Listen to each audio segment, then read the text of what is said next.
as a slave, and at another as a free thing. How then should we give credit to its first recommendation, and disbelieve the second one? That the flower has got its being in the unbroken chain of causation is true beyond doubt, but that is an outer truth. The inner truth is, verily, from the everlasting joy do all objects have their birth.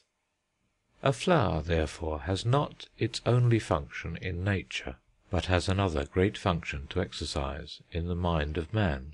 And what is that function?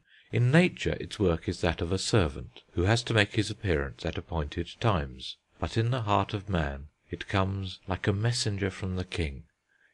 In the Ramayana, when Sita, forcibly separated from her husband, was bewailing her evil fate in Ravana's golden palace, she was met by a messenger who brought with him a ring of her beloved Ramachandra himself.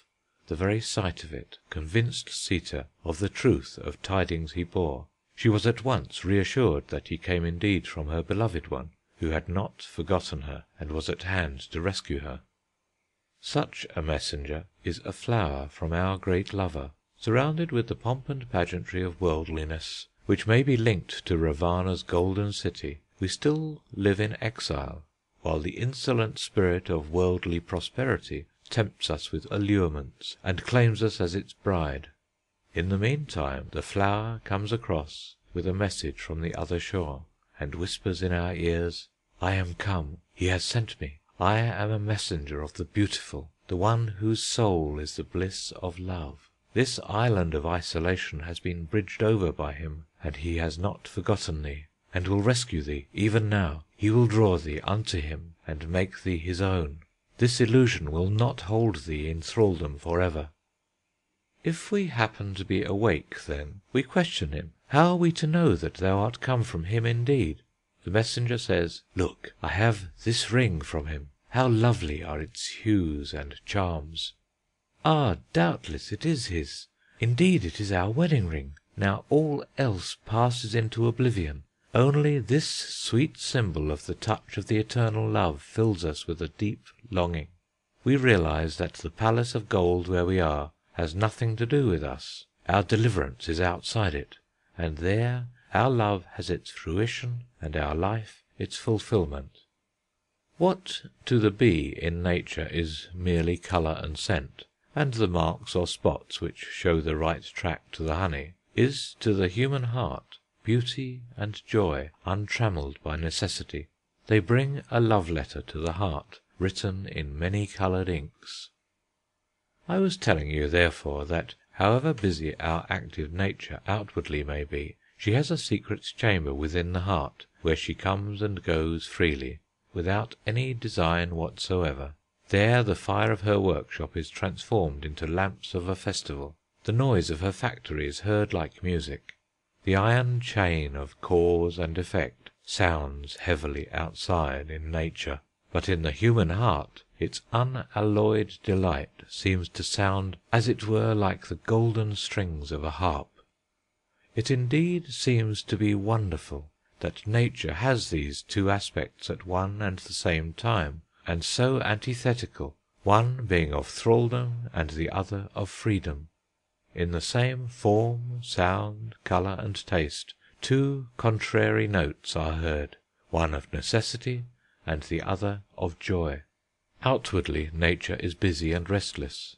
Inwardly she is all silence and peace. She has toil on one side and leisure on the other. You see her bondage only when you see her from without, but within her heart is a limitless beauty. Our seer says, "From joy are born all creatures. By joy they are sustained, towards joy they progress, and into joy they enter." Not that he ignores law, or that his contemplation of this infinite joy is born of the intoxication produced by an indulgence in abstract thought.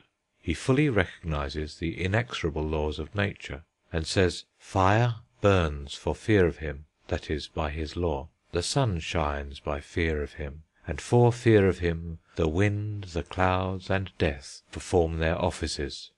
It is a reign of iron rule, ready to punish the least transgression, Yet the poet chants the glad song, "From joy are born all creatures, by joy they are sustained, towards joy they progress, and into joy they enter.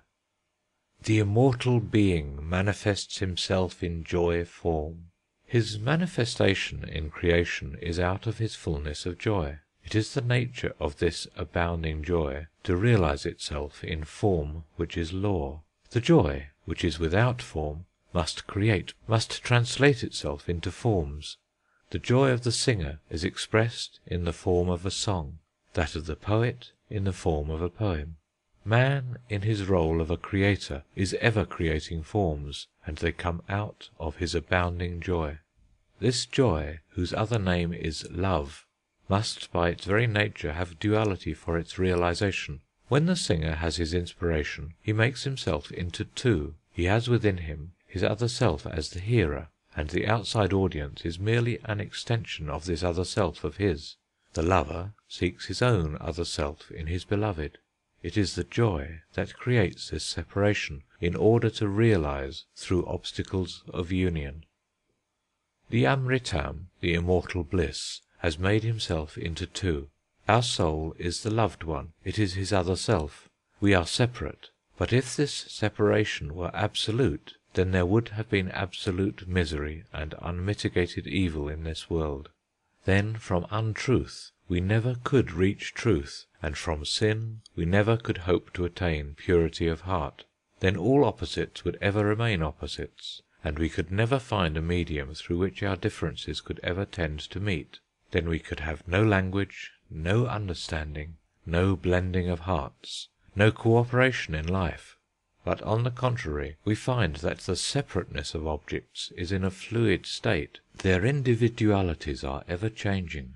They are meeting and merging into each other, till science itself is turning into metaphysics, matter losing its boundaries, and the definition of life becoming more and more indefinite.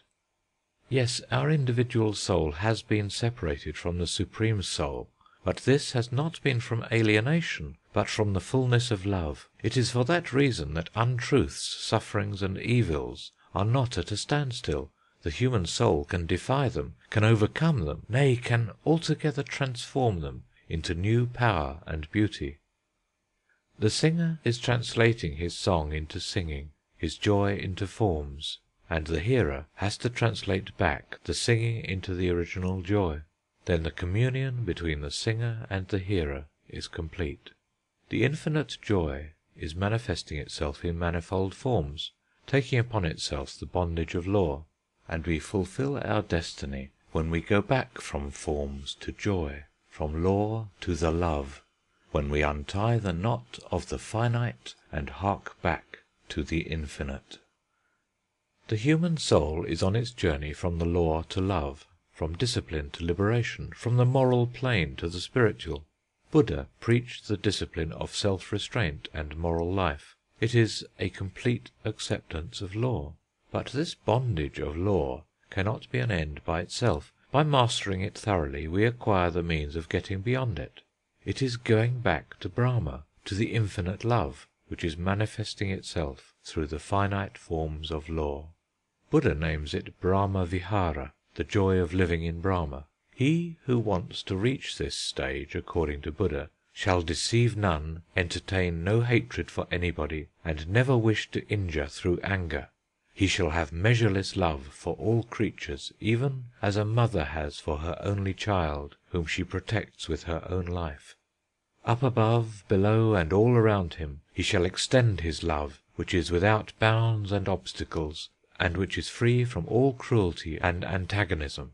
While standing, sitting, walking, lying down, till he fall asleep, he shall keep his mind active in this exercise of universal goodwill.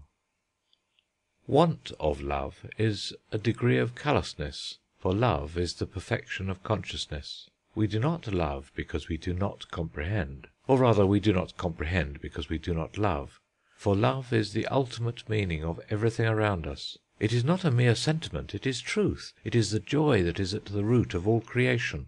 It is the white light of pure consciousness that emanates from Brahma. So, to be one with this Sarvanubhu, this all feeling being who is in the external sky